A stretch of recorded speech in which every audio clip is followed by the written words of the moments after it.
विजेता की सोच या विक्टर्स माइंडसेट। विजेता की सोच क्या है? विजेता की सोच वो सोच जो हमें आज क्रूस के विजय में चलाए। वो सोच, वो थॉट पैटर्न जो क्रूस पे विजय परमेश्वर ने आपके लिए, मेरे लिए हासिल कर लिया है, वो विजय में आज मुझे चलाए। वो सोच जो हमको हमारी आंखों से दिखता है उसके ऊपर चलाए, या इट्स अ फेथ व्हाट। वो सोच जो आंखों से दिख रहा है हमको आजू बाजू में, यहाँ वहां, इंडिया में, दूसरे देशों में, उन सभी बातों के ऊपर चलाए या विश्वास से चलाए, उसको कहते हैं विक्टर्स माइंडसेट। वो सोच जहां प्रथम से आने वाली बातों के लिए कोई स्थान नहीं है। वो सोच जो प्रथम आदम से जो डीएनए हम कैरी करके आए, उस डीएनए के लिए, वो बीमारी के लिए, वो गरीबी के लिए, वो छोटी सोच के लिए कोई स्थान नहीं है। वो सोच, राइट, वो सोच को कहते हैं विक्टर्स माइंडसेट या विजेता की सोच। यूहन्ना 16 और 33।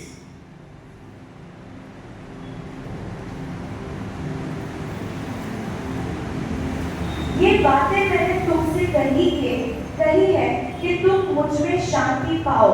संसार में तुम्हें क्लेश होता है, परंतु साहस रखो, मैंने संसार को जीत लिया है। संसार में क्लेश है आपको, क्योंकि आप संसार के नहीं हो, आप संसार में हो। आप स्वर्ग नाम के देश में से पृथ्वी नाम के ग्रह पे आए हो। ये बाइबल कहता है आप मेरे राजदूत हो। हमारा नया जन्म परमेश्वर के सदा रहने वाले अविनाशी वचन के बीच से हुआ है।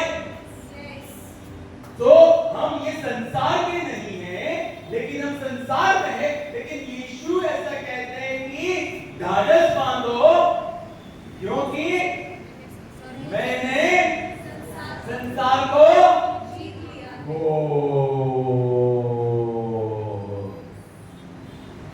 यानी 2025 का संसार, 2026 का संसार, 2027 का संसार, या जब तक ह्यूमैनिटी धरती पे है, तब तक के संसार को हमारे परमेश्वर ने जीत लिया है।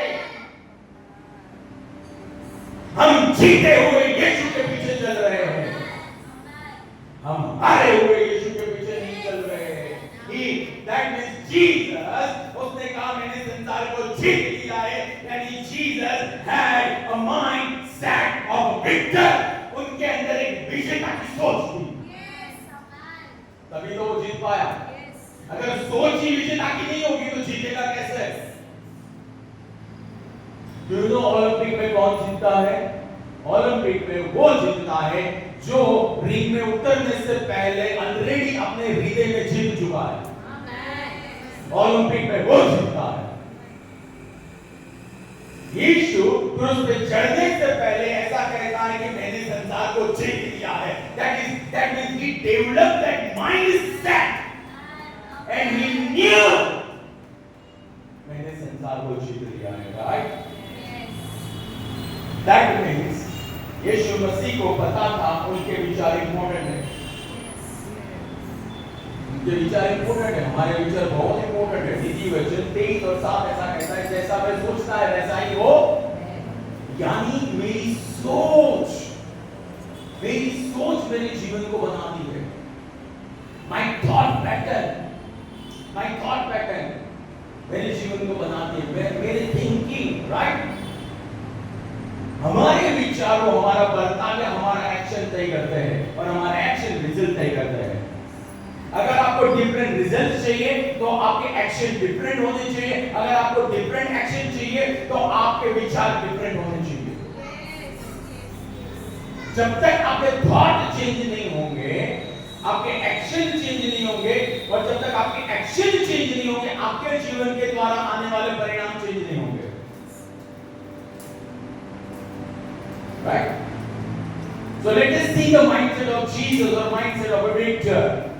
पहला तो mindset है that is प्रलोभन के ऊपर विजय या victory over temptation. मैथ्यू 4 उसका तीसरी आया जब यीशु ने फास्ट डिक्लेयर किए और फास्ट खत्म हुए उसके बाद में इस संसार का हाकिम आया वो जो प्रलोभन करवाने आया तब की बात है. Very interesting paragraph. और परखने वाले ने निकट आकर उससे कहा, यदि तू परमेश्वर का पुत्र है तो आज्ञा दे कि ये पत्थर रोटियां बन जाए. पर उसने कहा, दुष्ट आत्मा ने या शैतान ने, अगर तू प्रभु का पुत्र है तो तू ये कर. बट यीशु जो बाहर से आने वाली आवाज थी उससे नहीं चलने वाले थे. बाहर से आने वाली आवाज ने यीशु को ऐसा कहा, मैं समझने के लिए बता रहा हूं, prove your word, prove me, तू कितना वर्थ है. सारी संसार का मालिक जिनके द्वारा कायनात को पैदा किया गया उसको संसार ऐसा कहता, प्रूव योर वर्ड. अगर तू सही में परमेश्वर की सदुसीजन करी, अगर तू सही में परमेश्वर की उसे तो कौन सा चीज दिखा रहा है, प्रूव योर वर्ड. संसार ऐसा कहता है, प्रूव तू परमेश्वर का पुत्र है. I do not believe you. या तो फिर अनदर टैक्टिक, अगर तेरा परमेश्वर ये करे तो मैं मानू तेरा परमेश्वर चंगा है. तो परमेश्वर तेरी मानने के लिए बैठा है यहाँ, उसके पास और कोई काम ही नहीं है. He's king. Hello, He's king. मुझे बताओ, अगर किसी कंट्री का प्रेसिडेंट किसी शहर में आता है और उसके एक फोन से वहां का जो पुलिस का मेन अध्यक्ष या मेन बंदा है वो खड़ा रहता है, या हमारे सीएम के आने से पहले या पीएम के आने से पहले हजारों की तादाद में सब खड़े रहते हैं, तो क्या वो राजाओं का राजा, वो प्रभुओं का प्रभु नहीं है? मैं उसकी करने हूं, वो मेरी करने के लिए नहीं है. जब तक मैं उसके लिए करूंगा, वो मेरी तब मानेगा जब मैं उसकी मानूंगा. जॉन 15:7 says, अगर आप मुझ में बने रहो और मेरे वचन आप में, अगर, तो आप जो मांगोगे वो मिलेगा. यानी अगर मैं उसमें नहीं बना रहता हूं और उसके वचन मेरे अंदर नहीं बने रहते हैं, तो मैं भले कुछ भी मांगो, प्रभु I want my laptop, and God will say no, it's not for you. क्योंकि तू मेरे अंदर नहीं बना रहता है, मेरे वचन तेरे अंदर नहीं बने रहते, तो that's not for you. Are you getting my point? God wants relationship. God wants relationship. फिर चौथी आयत में क्या हुआ? मत्ती 4:4. पर उसने उत्तर दिया, यीशु ने उत्तर दिया, यह लिखा है, मनुष्य केवल रोटी ही से नहीं परंतु हर एक वचन से जो परमेश्वर के मुख से निकलता है जीवित रहेगा. मनुष्य यानी यीशु ने कहा, मैं तू जो कह रहा है उसके द्वारा नहीं जीने वाला हूं, लेकिन जो लिखा हुआ वचन है उसके द्वारा मैं जी रहा हूं. यानी जीसस ने दूसरे शब्दों में ऐसा कहा, मेरी पहचान पिता के मुख से जो वचन निकला है उससे आ रही है. मेरी पहचान ये टिट्टी प्रधानता जो है हारी हुई, जिसने चोरी कर लिया आदम और हवा में से पास से, उसके द्वारा नहीं आ रही है. जो वर्ल्ड सिस्टम है उसमें से नहीं आ रही है.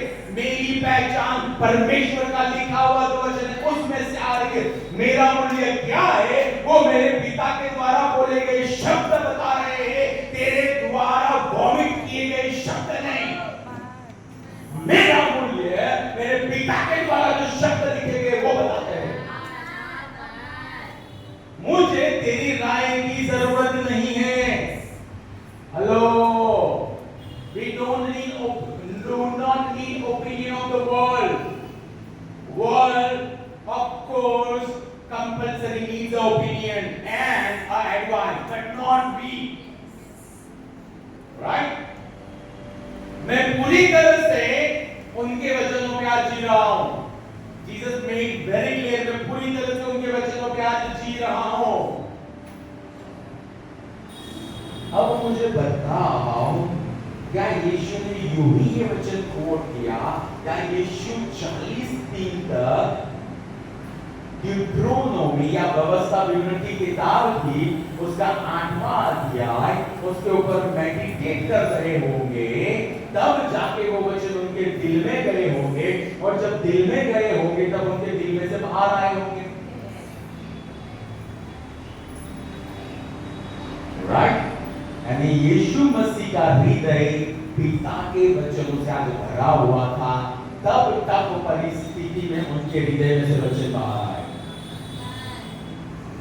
लूका 5:45 ऐसा कहता है, मन के भरपूरीपन से मन बोलता है, या हृदय के भरपूरीपन से मुख बोलता है। यानी मेरे हृदय में जब वचन होंगे ना, तब सिकनेस आएगी। I have got word, exodus 19 and 15 and 26, he is my Jehovah Rapha, Psalms 103:3 and 4, उसने वचन, उसने सारे पापों को क्षमा किया है और सारे रोगों को चंगा किया है।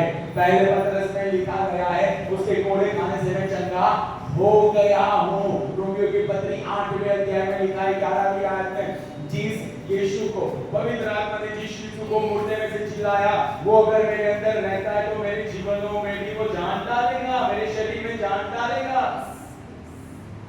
Are you getting it? तो जब तब सिचुएशन आती है, तब मेरे अंदर जो है वो मेरे अंदर से बाहर आता है। 40 दिनों में यीशु मसीह ने अपने हृदय को लोगों से भरा और वे कन्फेशन करते रहे, और वो सोच जो वचनों से पैदा हुई, वो सोच ने उन्हें तब विजय दिलाया जब पूरी पृथ्वी दुष्ट आत्मा के या शैतान के नियंत्रण में थी। यीशु को विजय तब मिला जब पूरी पृथ्वी दुष्ट आत्मा के नियंत्रण में थी। बाहर की परिस्थिति कितनी भी कठिन हो, लेकिन मेरा हृदय अगर प्रभु के वचनों से भरा है और मेरे विचार आज वचन के हो, तब मेरा विजय निश्चय है। बाहर की परिस्थिति कैसी भी हो, लेकिन आज मेरा हृदय वचनों से भरा है और मेरे विचार वचनों के विचार है, और मैं अगर वचनों की घोषणा करता हूं, I guarantee you, you are gonna experience victory, no matter what, no matter what.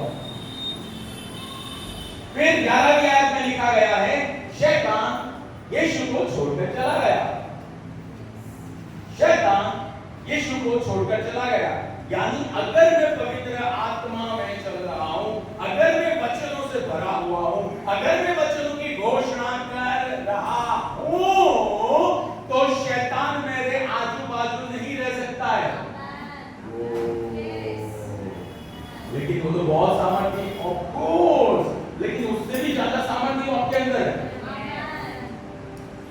जो आपके अंदर है वो जो संसार में उससे बढ़कर है। यानी मेरे अंदर मानो कि कोई एरिया के अंदर दादा है जो कंट्रोल कर रहा है, तो मेरे अंदर वो एरिया के दादाओं का दादा है।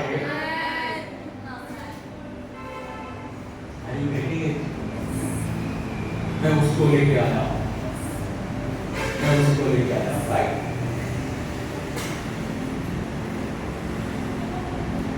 My thought life decides my real life. My thought life decides my real life. Very very important. My thought life, हमारी thought pattern कैसी है? यीशु मसीह ने वो नहीं सोचा जो सालों से चला आ रहा था कि शैतान वो राजा है और वो मुझे पाप करा सकता है। हमने देखा उसने आदम को पाप कराया, हवा को पाप कराया, अब्राहम को सारा के द्वारा फ्लैश में ले गया। हमने देखा डेविड को पाप कराया, सोलोमन को पाप कराया। पर यीशु मसीह के पास वो रेवलेशन नहीं था। यीशु मसीह के पास रेवलेशन था, मैं संसार का नहीं हूँ, मैं स्वर्ग से आया हूँ और मेरा अधिकारी मेरा परमेश्वर मेरा पिता है, और उसके जो शब्द है उसके द्वारा मुझे जीना है। यानी संसार में जो है वो मेरे स्टैंडर्ड नहीं है, मेरे स्टैंडर्ड स्वर्ग से जो आते हैं, मेरे स्टैंडर्ड वचन में जो है वो मेरे स्टैंडर्ड है।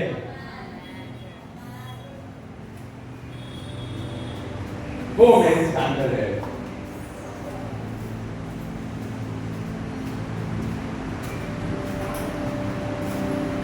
और जब मेरे स्टैंडर्ड वचन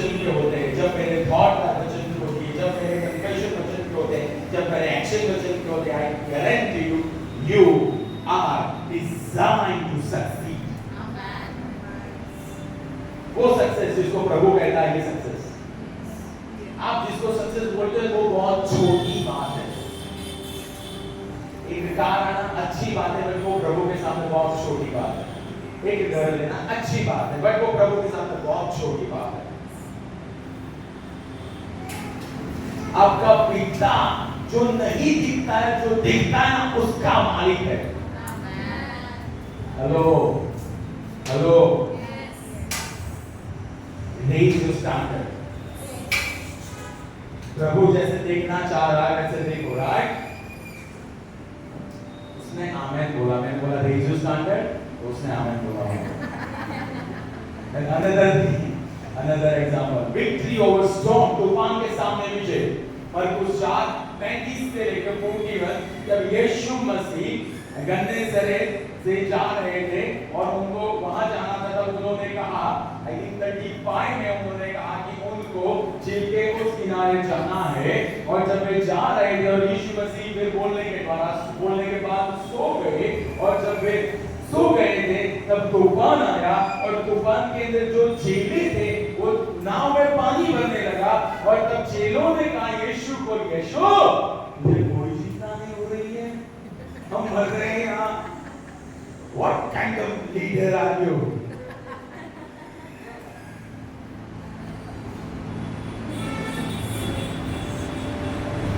यदि जीसस पावरफुल मिनिस्ट्री करते तो रात को पावरफुली सोते थे।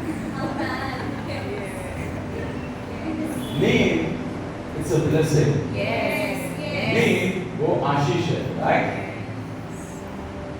और very issue. So now we will understand, right? हम ये पूरे आप सभी जानते हो, तो हम इसको पूरी तरह से समझेंगे।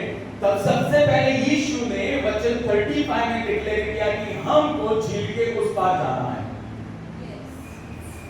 हमको जाना है। जब उन्होंने बोला तो मेरा मानना है नाव में जितने होंगे वो सबने भी सुना होगा, राइट? फिर वचन 33 में तूफान आया और वो इतना भयानक था कि उनकी नाव के अंदर पानी भरने लगा, और जो बाहर दिख रहा था उससे चेले इतने ज्यादा तो प्रभावित हो गए कि उन्होंने वचन 38 में कहा कि प्रभु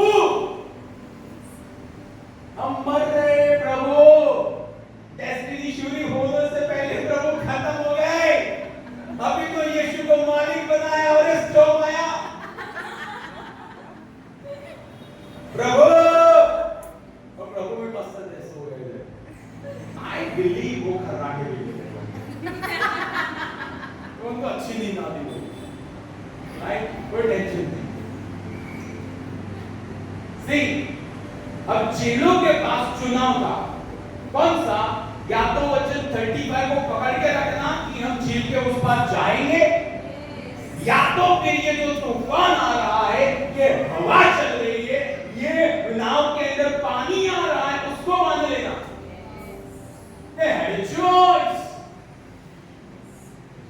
They had a choice. हमारे पास चुनाव है कि जो लिखा हुआ वचन है, जो परमेश्वर खुद है, मैं उसको मानूं परिस्थिति के ऊपर, या जो दिख रहा है आजू बाजू में उसको मानूं। I have got a choice.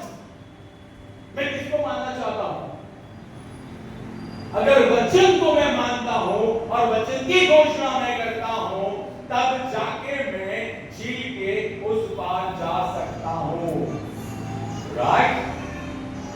और मैं अगर जो दिख रहा है उसकी बात मानूंगा तो वो पानी जो है वो पानी के साथ मैं भी बह जाने वाला हूं। पर ग्लोरी टू गॉड, यहाँ पे एक विजेता था, और उनका माइंडसेट क्या है? वचन 39, तब जगाए जाने पर उसने आंधी को डांटा, और तब जगाए जाने पर उसने आंधी को डांटा, और झील से कहा शांत हो, थम जा। झील से कहा शांत हो, थम जा। उसने आंधी को डांटा, आंधी चेंज योर पाथ। उन्होंने झील से कहा शांत हो जाओ।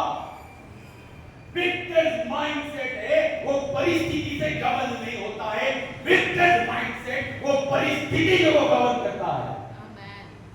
विजेता की सोच वो परिस्थिति के नीचे नहीं आ जाती है, विजेता की सोच है सदा परिस्थिति के ऊपर चलाती है आपको। That is victor's mindset. उनको पता था झील के उस पार जाना है, यानी प्रभु की मर्जी में झील के उस पार मैं जा रहा हूं। अगर ऑपोजिशन आ रहा है तो मुझे परमेश्वर के द्वारा अधिकार और सामर्थ्य दिया गया है कि सर और बिच्छू दोनों के ऊपर मैं पैर रखूं और मेरे पैर रखने के द्वारा मुझे किसी भी बात से हानि नहीं होगी। और उन्होंने भजन संहिता 8 में पढ़ा था कि परमेश्वर ने इंसान को अपने कामों के ऊपर अधिकार दिया। उत्पत्ति 1, 26, 27, 28 में सारे इन कामों के ऊपर परमेश्वर ने अधिकार दिया और कहा अमल चलाओ। और यीशु मसीह पहला कोरिन्थी 14वां अध्याय वचन 45 में कहता है वो अंतिम आदम है, यानी जीसस न्यू हिज आइडेंटिटी। मैं यहाँ पे परिस्थिति के ऊपर जीने के लिए हूँ, मैं यहाँ पे आंधी को तूफान को मेरे पैरों के नीचे लाने के लिए हूँ, मैं उसके द्वारा चलाए जाने के लिए नहीं हूँ। अगर प्रभु की योजना है मैं उस पार जाऊं और आंधी और तूफान आ रहा है तो मेरे शब्दों के अंदर वो ताकत है जो आंधी और तूफान को मेरे शब्दों के नीचे लाने देगी। That is victor's mindset. वो एक विजेता की सोच होती है। Peace be still. जब प्रभु का वचन आपके विचारों में होता है, आपके हृदय में होता है, आपकी घोषणा में होता है, तब आपके विरोध में उठने वाली परिस्थिति को प्रभु का वचन जवा जाता है। जब प्रभु का वचन आपके हृदय में होता है, आपके मुख में होता है, तब आपके विरोध में उठने वाली परिस्थिति को परमेश्वर का वचन निगल लेता है। Devourer is devoured by bigger devourer. खाने वाले को उससे बड़ा जो खाने वाला है वो खा जाता है।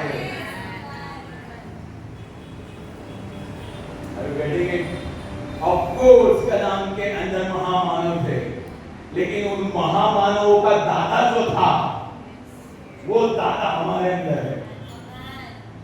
So no matter who comes against us, ये दादा सिर्फ भगाना चाहता है, जानता है। ऐसी बात आप देखना, जहां भूत निकाला वहां भाग। Please go away from here. Please get lost. No. Get out in the name of Jesus. Out. We are not here to play with demons. We are here to cast out demons. Simple. What is your business? Casting out demons. आपका धंधा क्या है? भूत निकालना। कहाँ से? इंसानों में से, वातावरण में से। That's what we do. According to word of God. Right? अब तांत्रिक को नहीं, हम तांत्रिक हो गए तांत्रिक। हेती जो आइलैंड या देश था, वहां पे गॉस्पेल पेनिट्रेट नहीं हुई थी और वहां पे परमेश्वर ने मोरिस सेरुलो को भेजा। और मोरिस सेरुलो को जब वहां पे इनवाइट किया गया, एवरीबॉडी वाज एक्साइटेड जो परमेश्वर के लोग थे। और जो वहां पे विचक्राफ्ट डोमिनियन में था, सबके सब थे, वो कहते कि ये आया यानी कुछ यहाँ पर होने वाला है।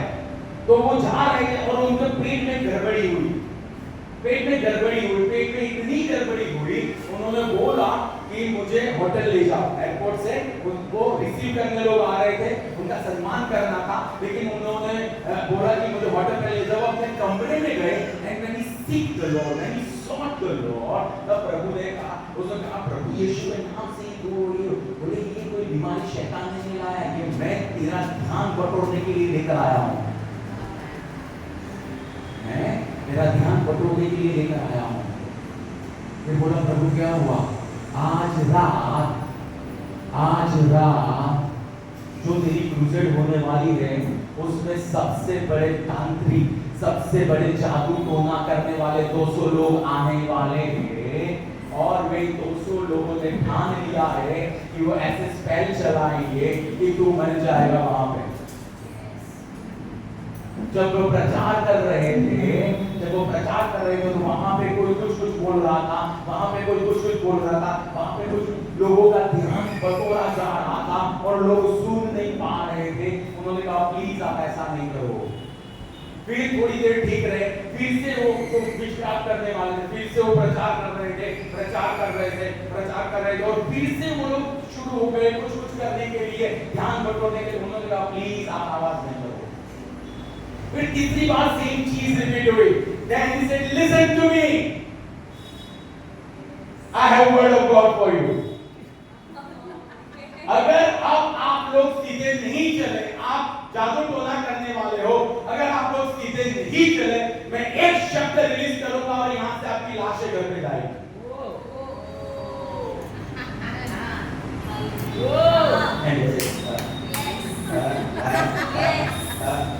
कौन जादू बोल रहा है? नहीं मैं नहीं हूं।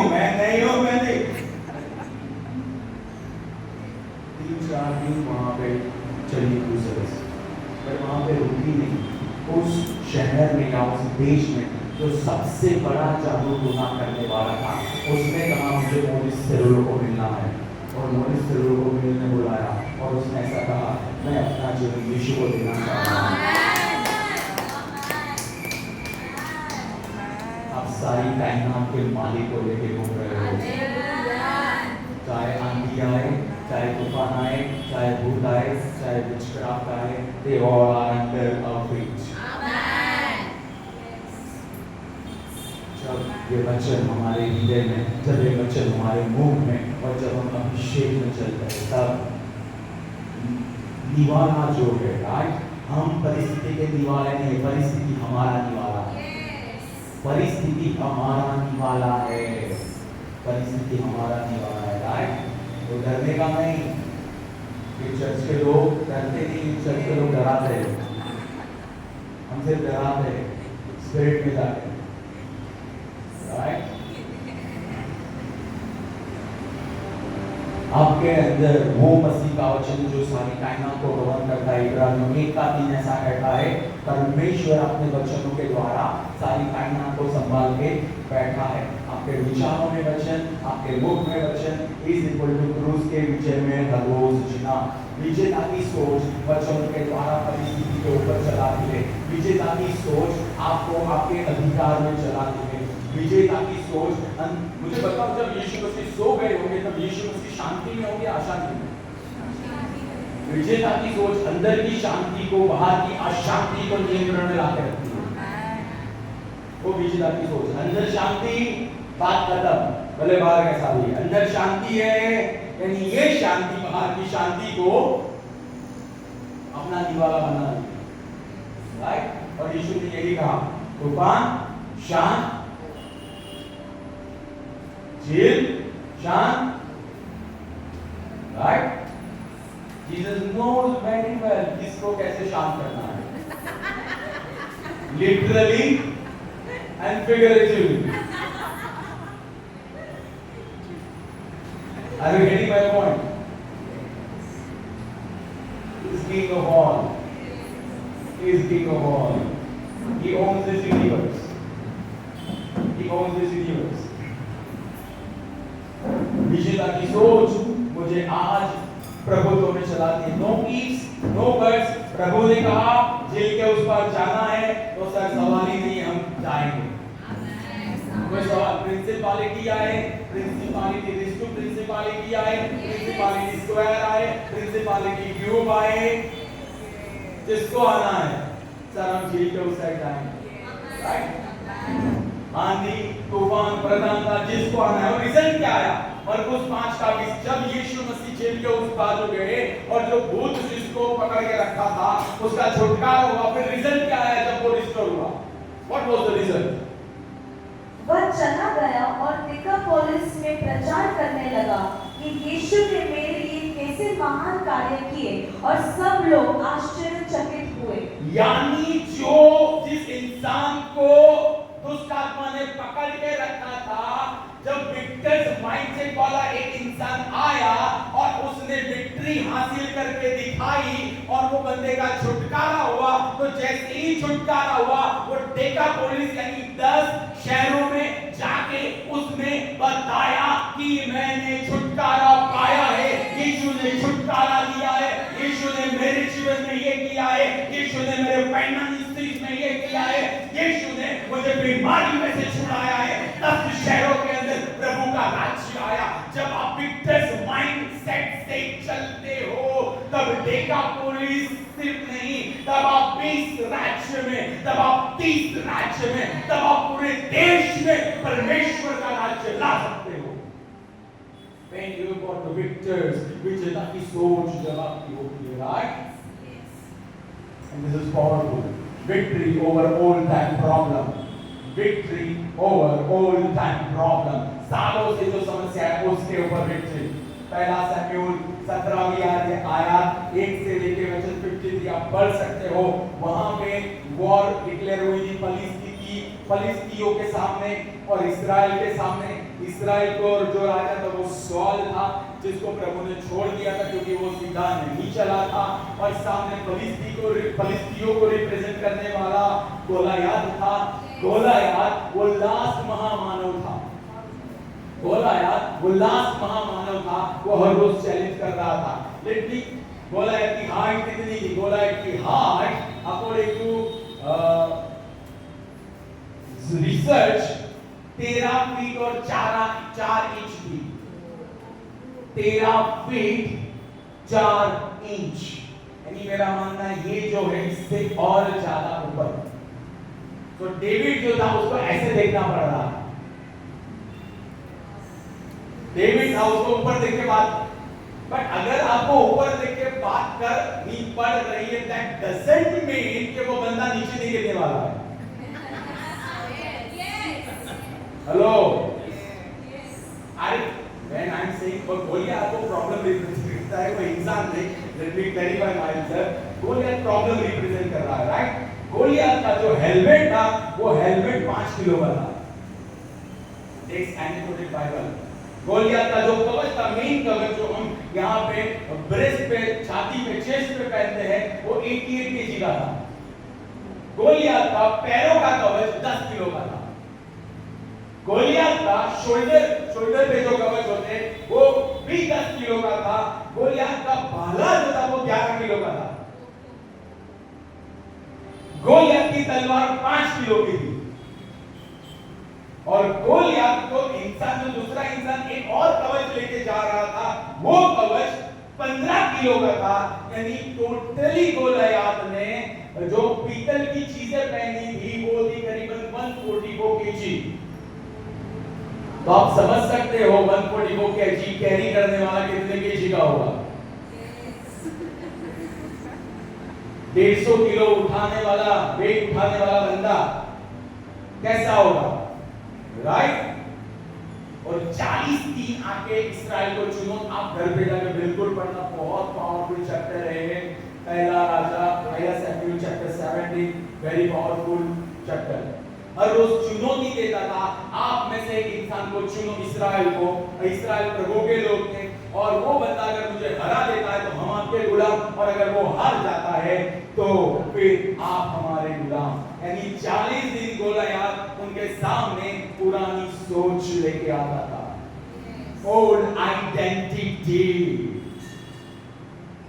40 दिन गोलियत, तू आदम से पैदा हुआ है, तेरे से कुछ नहीं होने वाला है, तू पाप के ऊपर विजय नहीं पा सकता है, बीमारी तेरे घर से नहीं जाएगी, तेरे फाइनेंसेस नहीं बदलने वाले हैं, तेरी परिस्थिति नहीं बदलने वाली है, तू भले दुआ कर, तेरे घर में कुछ नहीं होने वाला है। That is Goliath. पूरी सेना थी इस्राएल की जिन्होंने हार मान ली थी, और वो जो शब्द हर रोज सुनते थे, वो शब्द के द्वारा वो डिमोरलाइज हो गए थे। अब ऐसा कहना है कि गोलियत जो जायंट था, और उत्पत्ति 7:6 और 7 के अनुसार जायंट थे, वो पतित दूत थे, उनके द्वारा पैदा हुए हैं। एंड भी और लोग पतित दूत थे, उन्होंने शैतान की बात मानी थी और वे वहां से गिराए गए थे। यानी पतित दूत का डीएनए शैतान में से आया था, और वही डीएनए गोलियत में था, वही डीएनए गोलियत में था, right? Goliath carried demon and he was coming against people of God. यहाँ पे कॉलन डीएनए था और यहाँ पे डेविड सामने खड़ा था और David represent first Peter 1:23 I am born by incorruptible and eternal seed of God. मैं परमेश्वर का राजदूत हूँ. हेलो, समस्या ऐसे कहती है तेरे खानदान में किसी ने कुछ नहीं किया लेकिन तेरा खानदान बदल गया जब यीशु को मालिक बनाया. My bloodline changed. Spiritually speaking, I am. अब ऐसा नहीं बोलना है. What? नहीं, I am spiritually speaking. Literally spirit में आपका DNA change हुआ है. Literally हुआ है, right? तो डेविड के जो वर्ड थे, डेविड के वर्ड कैसे थे? सी गोलियत प्रॉब्लम लेके आता है, प्रॉब्लम हमारे सामने सारी गंदी बातें करता है, नेगेटिव बातें करता है, निष्फलता की बातें करता है, बट डेविड जो ब्रांड न्यू क्रिएशन है उसके शब्द कैसे थे? 26 में आया, 1 Samuel chapter 17 verse 26. तब दाऊद ने अपने समीप खड़े हुए पुरुषों से कहा, जो पुरुष इस फलिस्ती को मार गिराएगा तथा इस्राएल की निंदा को दूर करेगा, उसके लिए क्या किया जाएगा? यह खतना रहित फलिस्ती होता कौन है जो ये खतना रहित फलिस्ती होता कौन है? ये फीमेल प्रॉब्लम कौन है? When he said खतना रहित, that means उसका circumcision नहीं हो सकता है, circumcision नहीं हो सकता है, यानी that problem is weak problem. वो प्रॉब्लम के पास गट्स नहीं है कि मेरे सामने खड़ा रह पाए. ये समस्या कौन है जो प्रभु ने भूमि दी उसके ऊपर खड़ी है हमारे सामने? What kind of problem is this? फिर जो जीवित परमेश्वर की सेनाओं को ललकारे. तब लोगों ने वो परमेश्वर की सेना को ललकारे. ये फॉलन डीएनए लेके जो आया, ये बंदा कौन है? What kind of problem is this जो मेरे सामने आ रहा है? क्यों? क्योंकि फर्स्ट सैमुअल चैप्टर 16 में सैमुअल ने डेविड का अभिषेक किया था. अभिषेक यानी प्रभु की उपस्थिति. अभिषेक आपको वचन पे खड़ा करेगा. अभिषेक आपको क्रूस के विजय में चलाएगा. अभिषेक आपको पुरानी सोच के ऊपर की बातों पे ले जाएगा. अभिषेक आपको बताएगा कि सालों से जो समस्या है उसको क्रूस पे हटा दिया गया है और अब वो हमारे जीवनों के सामने गिरने वाली है. अब प्रॉब्लम हमें कैसे दिखता है? राइट, वचन 42-43. प्रॉब्लम हमें कैसे दिखता है? प्रॉब्लम हमको मसीह को किस तरह से दिखता है? ब्रांड न्यू क्रिएशन को.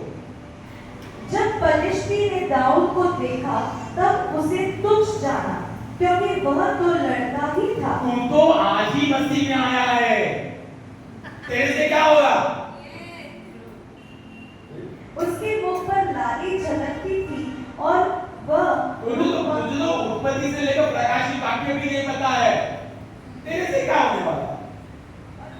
और वह रूपवान था. और फलिस्ती ने दाऊद से कहा, क्या मैं कुत्ता हूँ कि तू मेरे पास? Absolutely yes.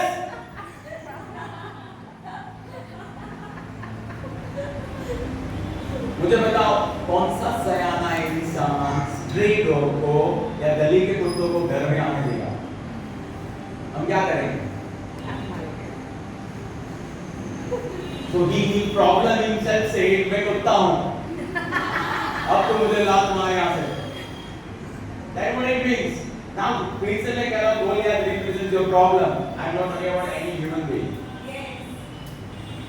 मेरे पास लाठी लेकर आया है. फिर वो फलिस्ती Of course. लाठी से क्या करते हो? भगाते? अरे getting it? Of course. तू बुल मैस्टिफ है, मेरे पास लाठी है. बुलडॉग है, मेरे पास लाठी है. अफ्रीकन मैस्टिफ है, मेरे पास लाठी है. ब्राजीलियन मैस्टिफ है, मेरे पास लाठी है. और चल तू इंडियन रॉयल मैस्टिफ है, मेरे पास लाठी है. Well, I know how to train dogs. मैंने रखे हुए वे फिर वह पलिश्ती अपने देवताओं का नाम ले लेकर दाऊद को शाप देने लगा। दाऊद को शाप देने लगा, यानी वो परिस्थिति का प्रॉब्लम ऐसा कह रहा था, ये इलाका मेरा है, ये घर मेरा है, मैंने नियंत्रण में रखा है, ये एरिया में प्रभु का काम नहीं हो सकता है, ये इंसान कभी नहीं बदल सकता है, ये समस्या जो है वो मेरी बिछाई हुई है, अब यहाँ पे कुछ नहीं हो सकता है। लेकिन जो गोलियत जो समस्या के सामने खड़ा था वो डेविड था, वो ब्रांड न्यू क्रिएशन था, उसने मछली को मालिक बनाया था। और एफएसी 2 और 6 के अनुसार हमको स्वर्गीय स्थानों में मसीह यीशु में बिठाया गया है, और हमारा अधिकार आज हर एक दुष्ट आत्मा के ऊपर है। और ये विक्टर्स का जो भी माइंडसेट है, विक्टर्स का माइंडसेट कैसा होता है? वचन 45, 46, 47, 48, 49, हम 45 और 49 पढ़ेंगे। तब दाऊद ने पलिश्ती से कहा, तू दाऊद ने कहा, यानी आपको अपने प्रॉब्लम को कहना पड़ेगा। You got to talk to your problem. तू तो मेरे पास तलवार, भाला और बर्छी लेकर आया है, परंतु मैं सेनाओं के यहोवा, इस्राएल की सेना के परमेश्वर के नाम से तेरे पास आया हूँ। सेनाओं के यहोवा, जिसके इर्द गिर्द आज भी सेराफिम, आज भी शेरूबिम पवित्र पवित्र पवित्र है। सेनाओं का यहोवा कहते कहते स्तुति आराधना करते हैं, जिसकी identity I am that I am, जिसकी आइडेंटिटी है यहोवा निस्सी, वह मेरा विक्ट्री बैनर है, जिसने कहा कि I am Lord of breakthrough by बरास्ते। जो लड़ाई शुरू करता है लेकिन वो खत्म करने के लिए शुरू करता है, वो परमेश्वर के नाम से मैं तेरे सामने आया हूं। I am that guy. Don't you open your mouth. डंडा है मेरे पास, पड़ेगी पता नहीं चलेगा। वेट, थोड़ी देर वेट कर, अभी मैं आ रहा हूं। Just let me warm up by praising worship. Then I will start. Shut up. Shut up.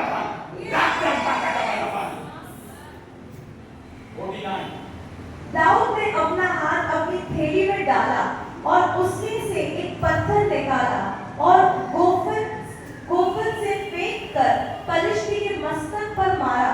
वह पत्थर उसके मस्तक में धंस गया, जिससे वह भूमि पर औंधे मुंह गिर पड़ा। भूमि पर और पत्थर जो दावीद सामने था, तो दावीद ने सामने से पत्थर मारा, तो वो कैसे पड़ना चाहिए, कैसे नीचे गिरना चाहिए? बट आई बिलीव पीछे दो दूध थे, उन्होंने यहाँ से ढेरी लगाई, यहाँ से जो सोल्जर थे तो उन्होंने लगाई, और समस्या दाऊद के पैरों के नीचे आगे खड़ी रही। प्रेरितों के काम 2 अध्याय वचन 34। Now this is prophetic. प्रेरितों के काम 2 अध्याय वचन 34। This is a destiny. This is what we are called for.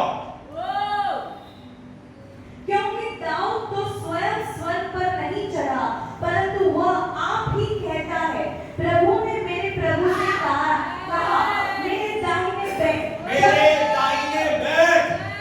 फिर जब तक कि मैं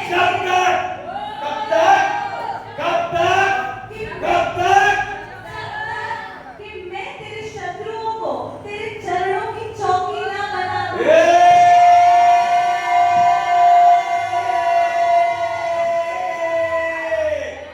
जब तक कि मेरे लोगों के सामने उठने वाली सारी समस्याएं, उस समस्या को मैं वो गोलियत के तरह आपके पैरों के सामने, आपके पैरों के नीचे ना आके रख दूं, तब तक यीशु पिता के दाहिने बैठेगा,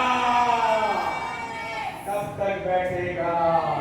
वो दावीद वहां पे लिखा है, अगर ध्यान से पढ़ो, गोलियत आगे आया, उसके पहले दाऊद ने अपनी थैली में हाथ डाला और उसने पत्थर निकालकर मारा।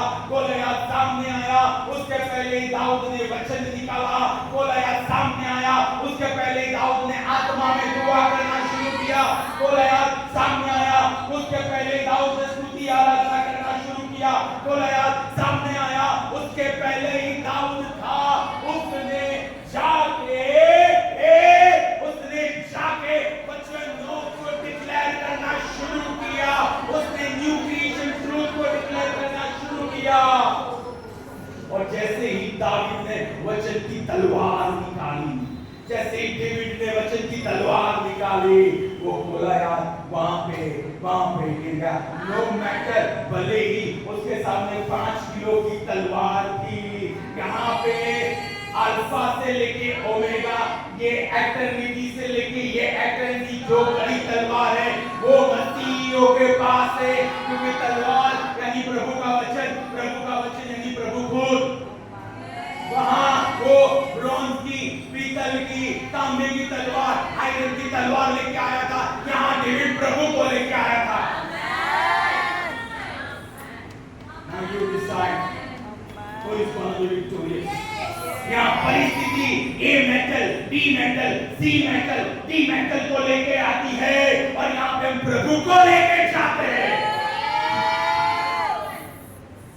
अगर प्रभु मेरे पक्ष में तो मेरे सामने कौन? Just only you need to choose the side of God. That's it. फिर वचन 50 में जब वो गिर गया तब क्या हुआ? तब दाऊद दौड़कर पलिश्ती के ऊपर खड़ा हो गया 51 and 53 और उसकी तलवार पकड़कर उसके म्यान से खींची और उसे मार डाला तथा उसका सिर काट कर अलग कर दिया। पलिश्तियों का पीछा करके लौटने के बाद इस्राएलियों ने उनकी छावनी को लूट लिया। इस्राएलियों ने, कलीसिया वालों ने जाकर सुसमाचार फैलाया। जब किसी क्षेत्र में प्रधानता गिर जाती है तो उसके नीचे के जो भूत है वो सरेंडर कर देते हैं, और जब हम सरलता से सुसमाचार सुनाते हैं तो उनके हृदय खुलते हैं, और उनके हृदय जब खुलते हैं तब सुसमाचार जो महिमा का प्रकाश है उनके दिलों में होता है, और वो प्रकाश उनको पौलुस 1 और 13 के अनुसार अंधेरे के राज्य में से छुड़ाता है। So, if there is no penetration in the area of gospel, do not worry. अब हमने वो तलवार निकाली है, जो तलवार से मारना जानती है, जो तलवार से भराना जानती है, जो तलवार से गिराना जानती है, जो तलवार से प्रधानताओं को पैरों के नीचे लाना जानती है, राइट? और वचन बहुत अच्छा लिखा है मत्ती में कि अगर आप बलवान मनुष्य को बांधोगे नहीं तो आप उसका जो है वो लूट नहीं सकते हो। जैसे ही गोलियत गिरा, जैसे ही प्रधानता गिरी, यहाँ इस्राएलियों ने सब लूट लिया। जैसे ही प्रधानता गिरी है, we are gonna see big loot. We are gonna see big loot. हम बड़ी लूट यहाँ पे देखने वाले हैं, इंसानों के फॉर्म में, रिसोर्सेज के फॉर्म में, जैसे prophetic word आया सिक्कों के फॉर्म में, we are going to see the loot. प्रभु की उपस्थिति में चला, no praises of God, no victory from God. No praises of God, no victory from God. आयशाया 10:27 ऐसा कहता है, जुआ अभिषेक की टुकड़ा है। You have to carry God. जब वो अभिषेक हमारे पूरे वजूद को नियंत्रित करता है तब विजय मिलता है। डेविड इस्राएल के राजा को जानता था और उसने अधीन होना शुरू किया था, और इसलिए उसने विजय प्राप्त किया। विजय तब मिलता है जब मैं राजा को जानता हूँ। एंड डैनियल 11:32 says, परमेश्वर को जानने वाले पराक्रमी या भारी काम करेंगे, या बहुतायत से काम करेंगे, या सामर्थी काम करेंगे। People those who know their God shall do exploits. David knew his God, so he was designed to do exploits. Church is designed to do exploits. कलीसिया वो सामर्थी काम करने के लिए है। डेविड ने अपने अधिकारों को इस्तेमाल किया। I must use my God given authority. कैसे डेविड ने विक्ट्री पाई? कोलोसे 3 का 1 हम हिंदी में पढ़ेंगे।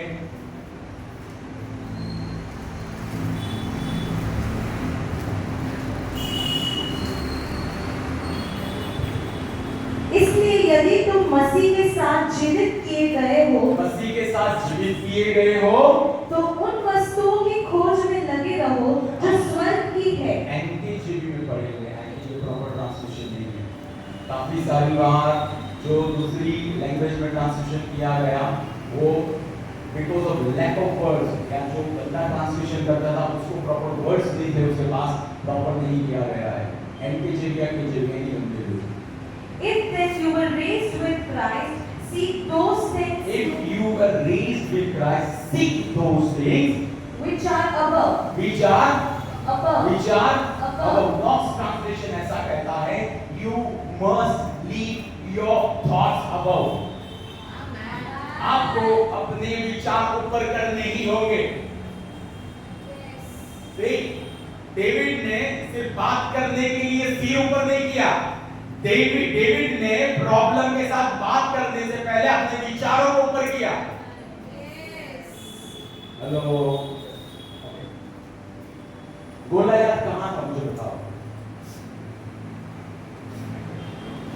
पास कौन सी टेरिटरी में था? टाइटल भूमि अर्थ। एफएसी 2:6 के अनुसार आप कहां हो? स्वर्गीय स्थानों में। स्वर्गीय स्थानों में। प्रॉब्लम गोलियत कहां है? नीचे। So you can have aerial view.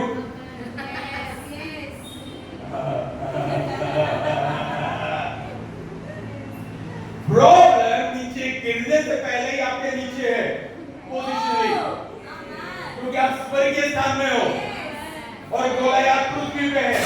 आप पवित्र आत्मा के द्वारा उसके साथ स्वर्गीय स्थानों में बैठे हुए हो, तो आप पहले से यहाँ धरती पे ऐसे लगता है कि मैं गोलियत से नीचे से ऊपर बात कर रहा हूँ, लेकिन जब मेरे विचार वचनों के विचार होते हैं, जब मेरी घोषणा वचनों की घोषणा होती है, तब मैं एक्चुअली ऊपर से नीचे की ओर देख के बात कर रहा हूँ।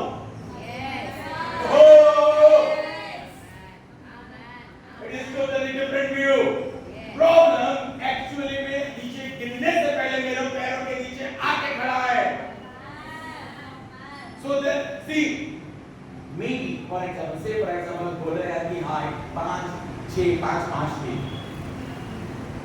Sorry, not reverse. डेविड की हाइट 5, 6 या 5 थी। गोलियत की हाइट 13 और 4 थी।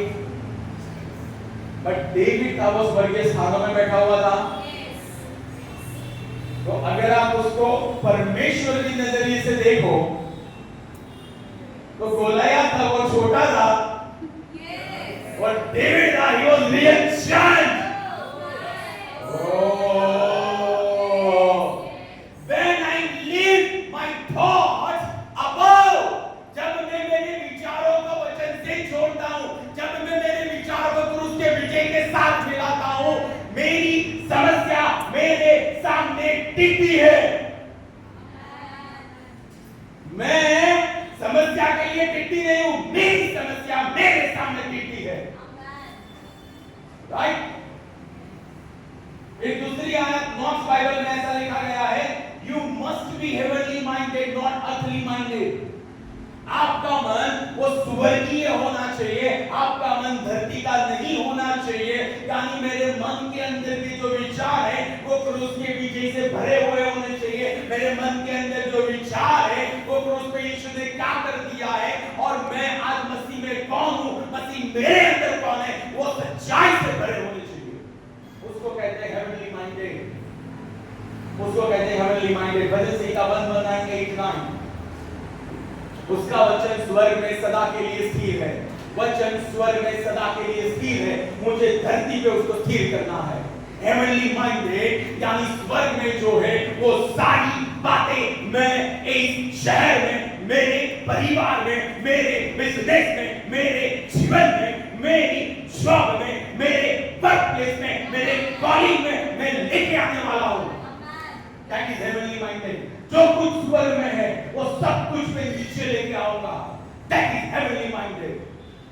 That is heavenly minded. तो मैं क्या कर सकता हूँ? How can I do it? सबसे पहले मुझे नए नियम के वचनों को खोलना होगा, मुझे मनन करना होगा।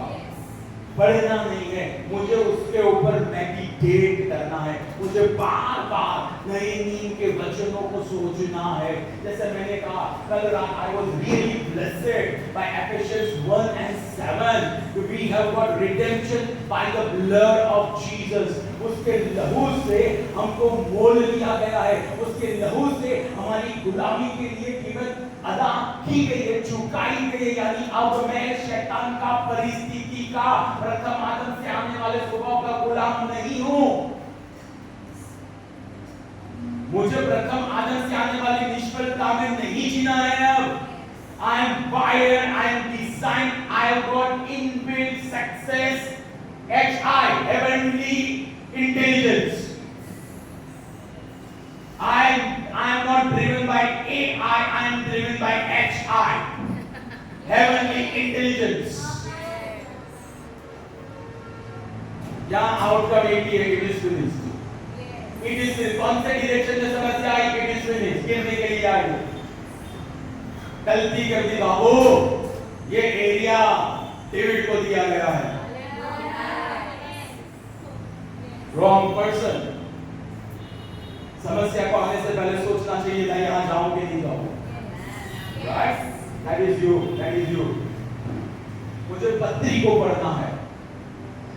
पॉल को प्रभु ने जो प्रकाशन दिया और पॉल कैसे विजय में चला, वो पत्रियों में लिखा है। रोमियो की पत्री, कुलुस्सी की पत्री, एफेसियों की पत्री, first Corinthians, second Corinthians, first Thessalonian, second Thessalonian, Philemon को जो पत्री लिखी गई, Hebrews, James, Jude, first John, second John, third John, पत्री में खजाना है, पत्री में हेवनली आइडेंटिटी है। राइट? तो मेडिटेट, मेडिटेट, मेडिटेट। मुझे आज नई सृष्टि के पहचान को वचनों के द्वारा घोषणा करनी होगी। जैसे दावीद आया, उसने नई सृष्टि के विजय की घोषणा की। ये बेसुंदर फलिस्ती कौन है? दूसरा कोरिन्थियों, दूसरा अध्याय 13वीं आयत ऐसा कहती है, मेरा परमेश्वर मुझे सदा मसीह के द्वारा विजय कुछ में ले जा रहा है। पहला यूहन्ना 4:4, मेरे अंदर जो है वो संसार में जो है उससे बढ़कर है। तो आप अनदर थिंग मुझे बताओ, जब डेविड ने जो पत्थर निकाला तो शैतान को पता नहीं, गोलियत को पता था कौन सा पत्थर मारने वाला है? He had no idea. He had no idea. So Goliath को जो आंखों से दिखता था वही वो देख सकता था। शैतान को ये दिख रहा है वही वो देख सकता है। That's it. उसको स्पिरिट में जो हो रहा है, he cannot see that. वो कार्नल है, वो फ्लैश से ड्रिवन होता है, वो फ्लैश से ड्रिवन होता है। यानी गोलियत ने नहीं सोचा होगा कि दावीद की थैली में उसकी मृत्यु छिपी हुई है।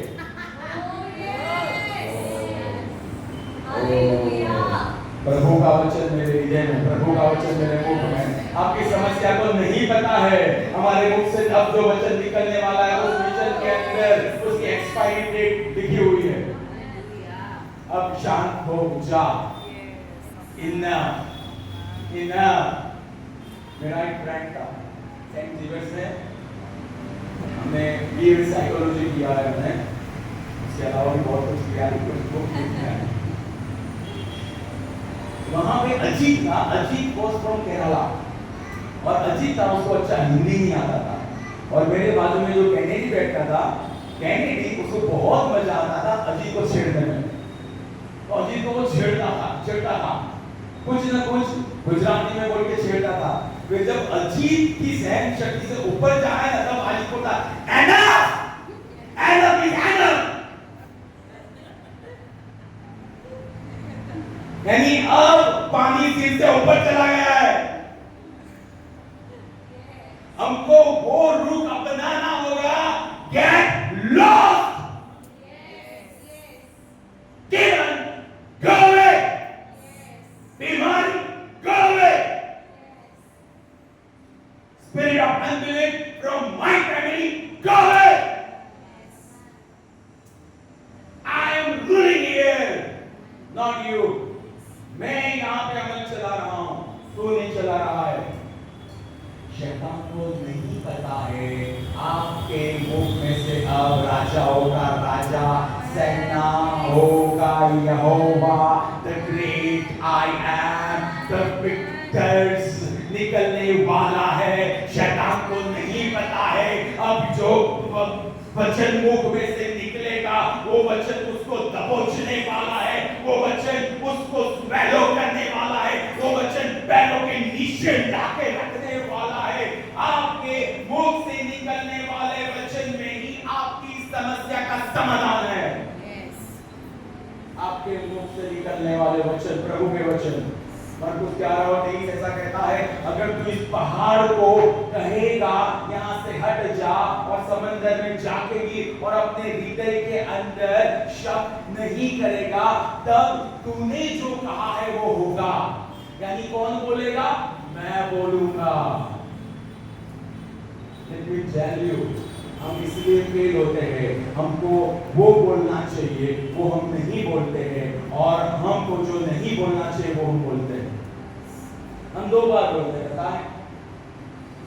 I'm not including males, I'm just including males। हम 2 बार, मेल से 2 बार बोलते हैं। पहले अंदर बोलते हैं, फिर हम बाहर बोलते हैं। पहले हम अंदर बोलते हैं, इनर डायलॉग, then we यानी बाहर मुझे आने से पहले हम अंदर पहले हार जाते हैं। नहीं, हम पहले अंदर अपने हृदय को वचनों से भर देते हैं। हम अंदर विजय को देखते हैं, हम हमारे अंदर विजय के वचनों से भर जाते हैं, फिर हम विजय के वचनों की घोषणा करते हैं। See, warfare, of course, we are in warfare. We know we are in warfare. Ephesians 10:11 we are in warfare, right? But ये warfare वो है जो जीती गई है। आपको जीतना नहीं है, क्रूस पे जीती गई है। जो जीती गई है ना, वो जीत में खड़ा रहना है। That's it। ये वो जीत है जहाँ पे ऑलरेडी एक ही विनर डिक्लेयर किया गया, जीसस, राइट? और आप उसके कोई के हो। यहोशू की 8 ऐसा कहता है कि परमेश्वर कनान में ले जाने से पहले ऐसा कहता है कि ये जो किताब मैंने दी प्रकाशित की है, वो किताब तेरे मुख से ना जाए और दिन रात को उसका मनन करना, और इसमें जो लिखा है वो तो करना, तब जाके तुझे सफलता मिलेगी। यानी सफलता मुझे तब मिलती जब वो वचन मेरे हृदय को पकड़े, वो वचन मेरे मुख में से निकले और उसके अनुसार मैं जीता हूं। Right? 1 Corinthians chapter 1 verse 20 says, यीशु मसीह में हर प्रतिज्ञा यस और आमेन है। यीशु मसीह में हर प्रतिज्ञा यस और आमेन है। यीशु मसीह में हर प्रतिज्ञा यस और आमेन है। नो मैटर आपकी परिस्थिति कौन सी है, अगर वो प्रतिज्ञा आपके पास है, वचन आपके पास है, तो वो वचन हो चुका है। यहोशू को प्रभु कहता है, दिन रात उसके ऊपर तू मनन कर, तू मनन कर। मनन यानी बार-बार सोचना, यानी to think the word of God. I need to think word, I need to speak word. I need to think word, I need to speak word. मुझे वचनों को खोल के सोचना होगा। दूसरा करंती 5:17-18 कहता है कि हम नई सृष्टि है, अब मैं नई सृष्टि हूँ, पुरानी सारी बातें चली गई है, पुरानी सारी बातें जो है अब नहीं है, अब सारी बातें परमेश्वर की ओर से। I am a brand new creation. मुझे पुरानी बातों से कुछ लेना देना नहीं है। मुझे बताओ, हम नॉर्मली बोलने से पहले क्या करते हैं? नॉर्मली सोचते हैं, तो कैन वी से हमारे शब्द, that is unspoken words, sorry, हमारे विचार, that is unspoken words, so हमारे विचार unspoken words है। ओके, अब यूहन्ना 1:1 क्या कहते हैं? शुरुआत में शब्द था, शब्द परमेश्वर के, और शब्द ही जितना कुछ पैदा हुआ वो शब्द से ऐसा कुछ भी नहीं था जो शब्द से पैदा ना हुआ हो। यानी एक्चुअल में कोई चीज है विजिबल में आने से पहले वो परमेश्वर के शब्द में थी। हेलो, एक्चुअल में पृथ्वी बाहर आने से पहले वो परमेश्वर के अंदर था कि मैं पृथ्वी बनाऊंगा, या लाइट लाइट बी। तो अगर हम ऐसा कहते हैं कि जो शब्द है या विचार जो है वो अनस्पोकन वर्ड है और शब्द से पैदा होता है, शब्द से चीजें पैदा होती है, तो परमेश्वर का वचन अगर मेरे विचार बनते हैं और परमेश्वर का वचन अगर मेरी घोषणा बनती है, तो वो बीजे मेरे जीवन में दिखने से पहले मैं बीजे को रिलीज कर रहा हूं।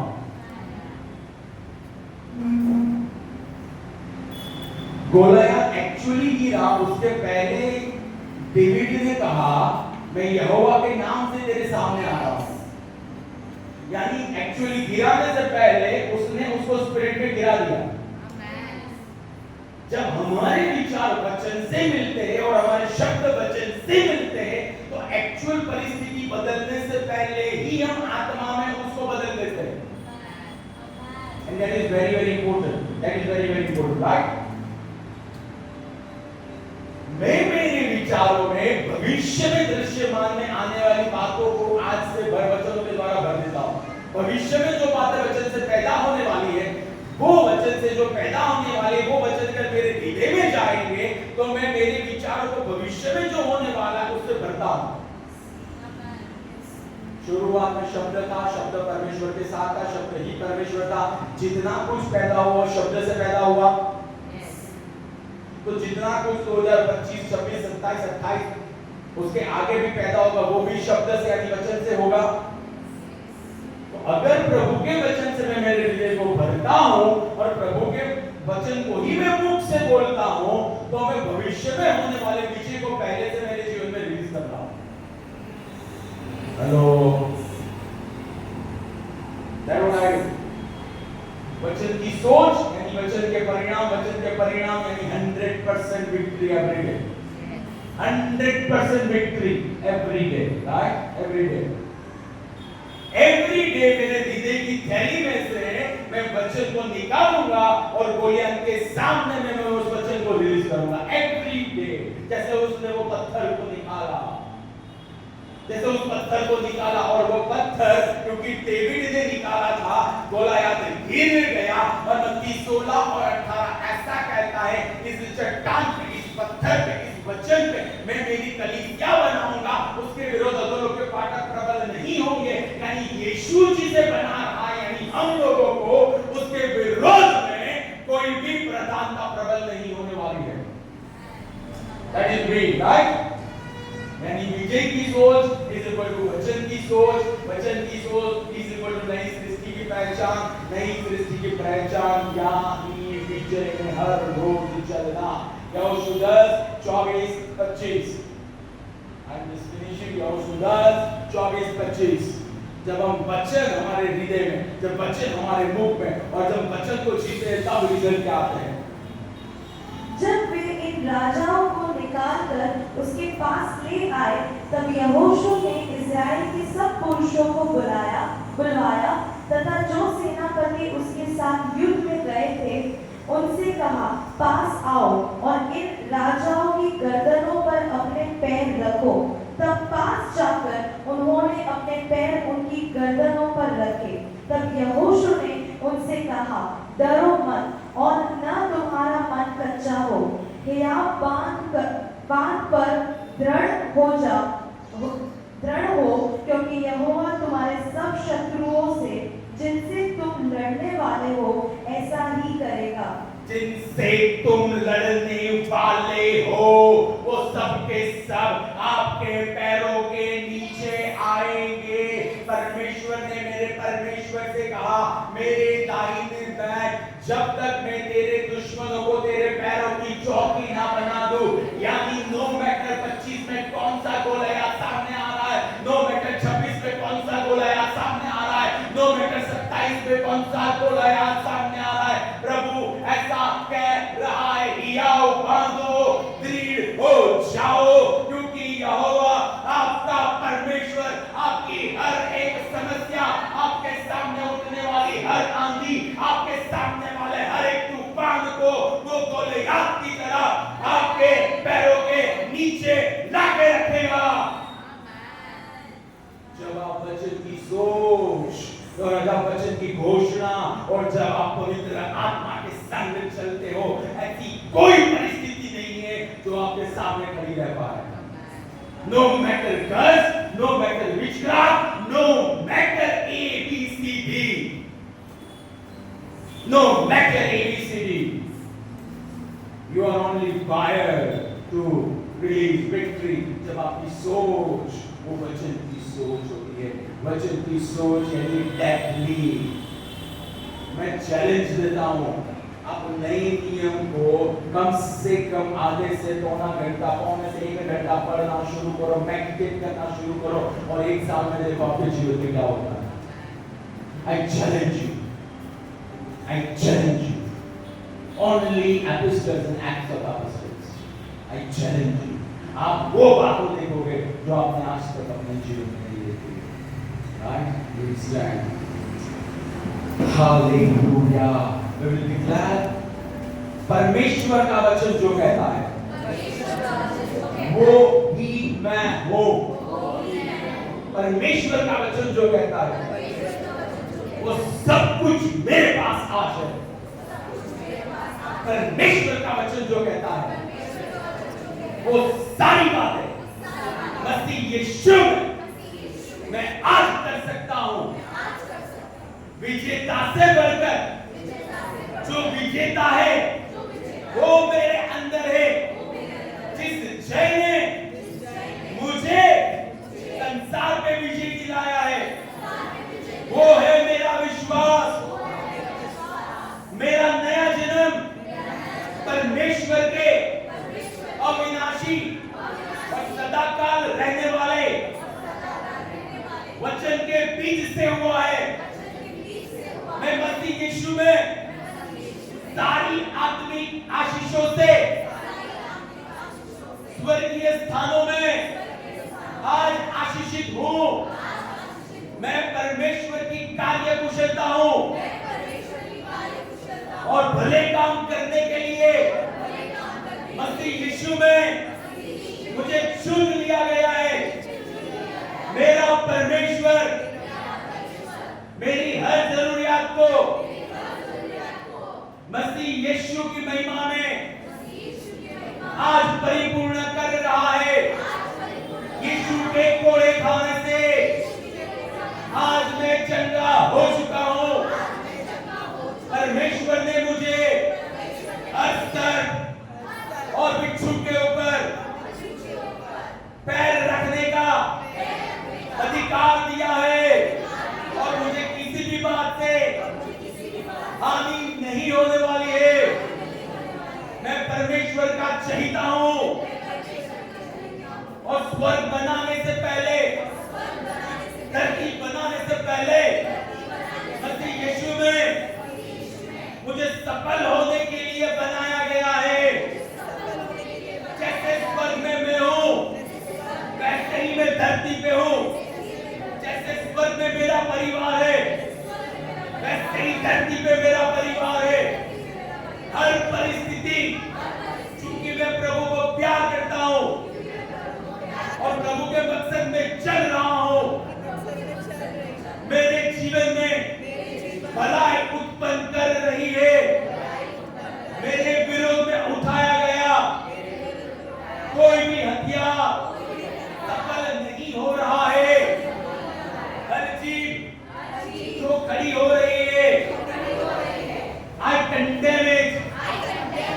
I bring judgment over it. और ये मेरी विरासत है। Lord, I declare, hey, every problem जो अभी तक इनके जीवनों में था, in the name of Lord Jesus, I command you, इनके जीवनों को छोड़ दे। हर दुष्ट आत्मा जो इनके जीवनों में अभी तक था, I am commanding you, इन सभी के जीवनों को छोड़ दे। यीशु के नाम से I release healing, I release breakthrough, I release answers of prayer, I break spirit of delay. And Lord, I bless your people.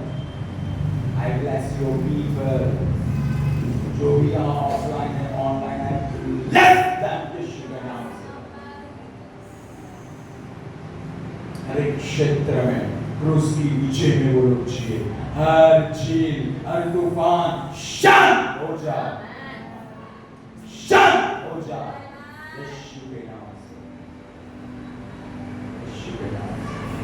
No more spirit of sickness, but divine healing. Lord, I'm so much thankful क्योंकि आपने ऐसा मसीह यीशु में कर दिया है। प्रभु यीशु के नाम से आमीन।